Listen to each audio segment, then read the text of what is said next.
এই দেশের মালিক এ দেশের জনগণ, তারাই সিদ্ধান্ত নেবে কত দ্রুত আগামী জাতীয় নির্বাচন অনুষ্ঠিত হবে।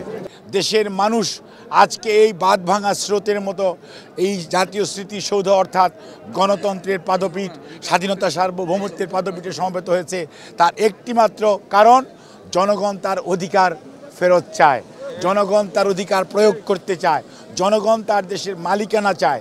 সেজন্যই আগামী দিনে যত দ্রুত অন্তর্বর্তীকালীন সরকার যত দ্রুত জনগণের মালিকানা জনগণের হাতে ফেরত দেওয়ার ব্যবস্থা করবেন, তত বাংলাদেশের বিরুদ্ধে যত ষড়যন্ত্র চলছে সকল ষড়যন্ত্র বেড়াজাল ছিন্ন করে বাংলাদেশ সামনের দিকে এগিয়ে যাবে।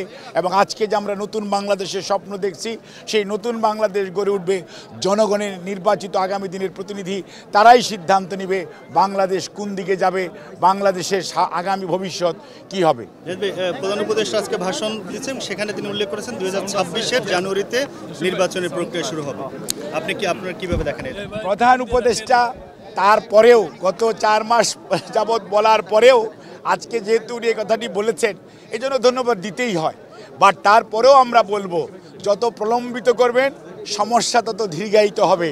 এবং আজকে জনগণ দ্রব্যমূল্যের ঊর্ধ্বগতিতে দিশেহারা, জনজীবন আজকে বিপর্যস্ত।